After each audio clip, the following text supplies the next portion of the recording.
En los años 60, Pontiac creó un motor tan salvaje que hizo temblar a toda la industria. Fue tan poderoso que NASCAR no pudo domarlo y tan secreto que sus propios ingenieros arriesgaron todo para mantenerlo vivo. Esta es la historia del 421 Super Duty, un motor que desafió a Detroit. A principios de los años 60, la guerra por la supremacía de los caballos de fuerza en Estados Unidos estaba en pleno apogeo. Ford, Chevrolet y Dodge sacaban músculo con motores enormes, mientras Pontiac estaba atrapado con su V8 de 389 pulgadas cúbicas. Buen motor, sí, pero no suficiente. Fue entonces cuando los ingenieros de Pontiac, cansados de perder frente al Chevy 409, decidieron tomar cartas en el asunto.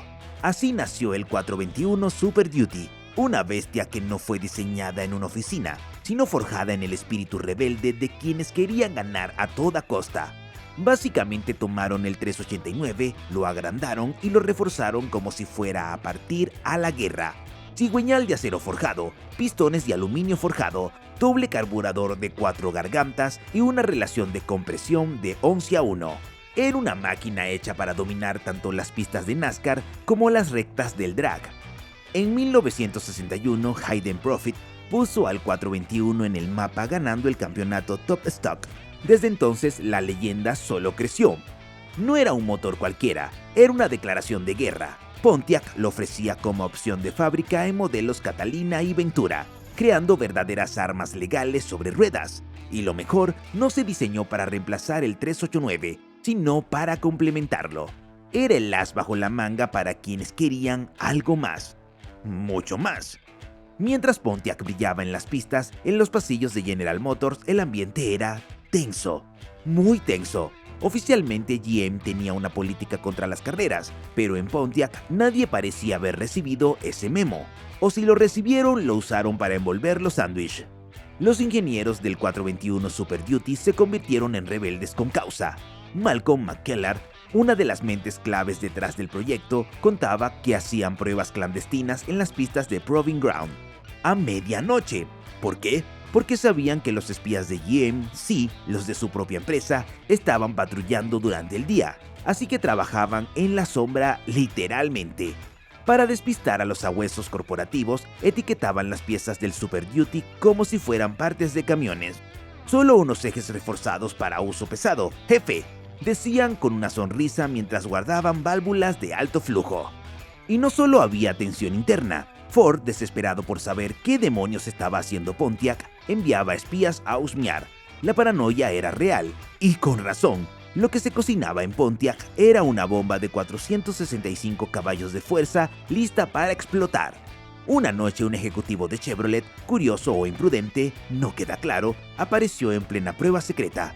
McKellar, sin perder el ritmo, mandó el motor a 7000 revoluciones por minuto. Resultado, el silenciador salió volando. El tipo nunca supo lo que lo golpeó, solo escuchó el rugido de una bestia y el eco de un escape reventado.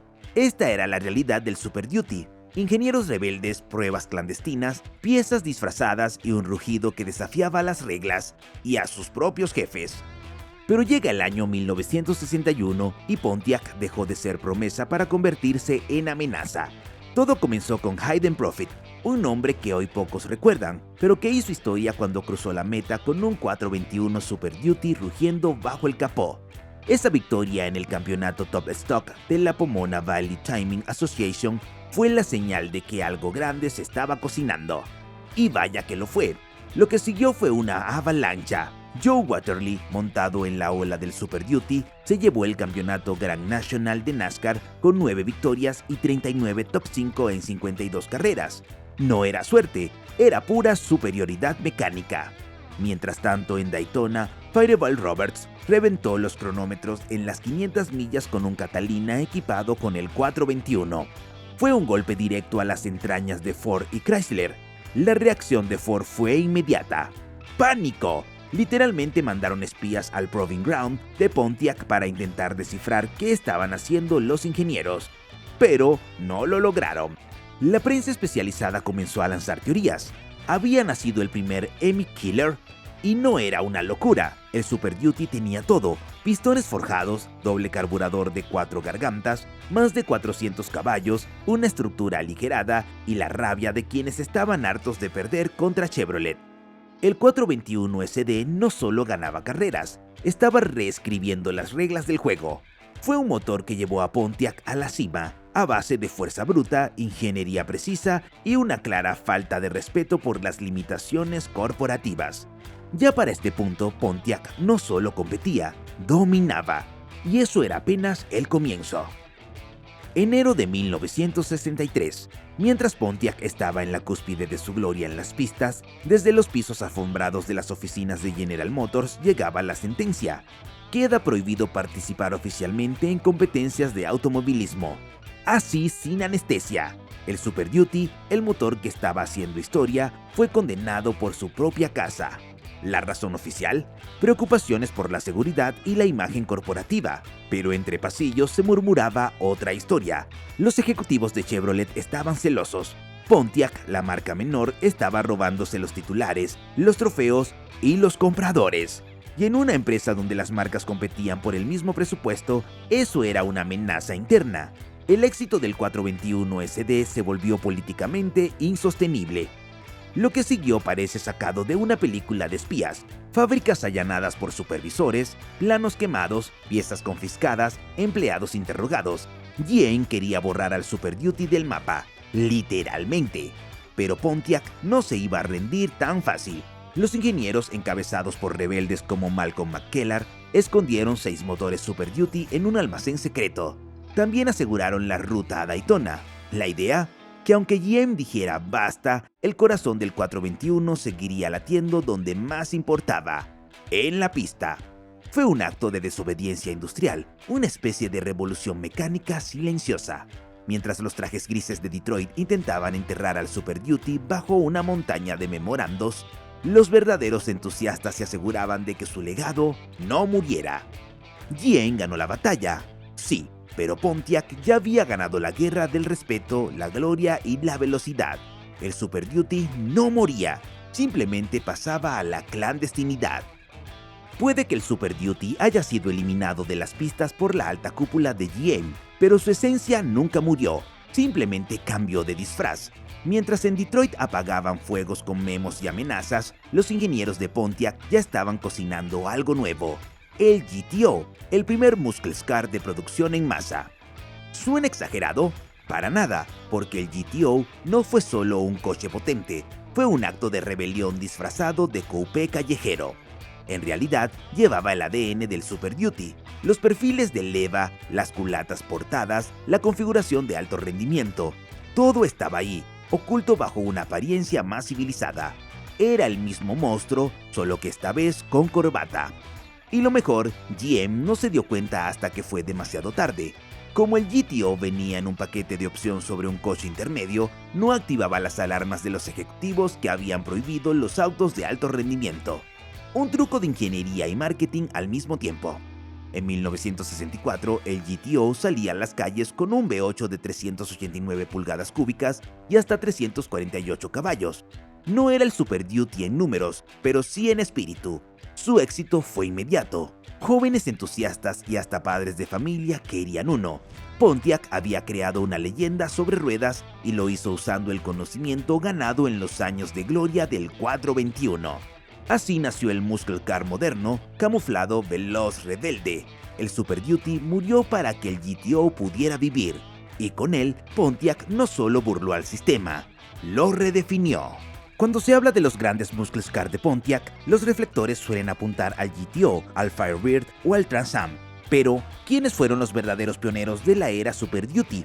Exacto, el Catalina y el Ventura, dos modelos que hoy viven en la sombra, pero que en su tiempo cargaron con el corazón más poderoso que Pontiac haya fabricado, el legendario 421 Super Duty. El Catalina, un full-size liviano, fue el chasis perfecto para domar semejante bestia. Con su estructura perforada para reducir peso y componentes de aluminio, se convirtió en una especie de misil callejero. El Ventura, más elegante y menos conocido, también se ofrecía con el Super Duty. Era el lobo con piel de cordero, antes de que el GTO se llevara ese título. Podía parecer un coche de paseo hasta que arrancaba y rugía como un dragster enojado.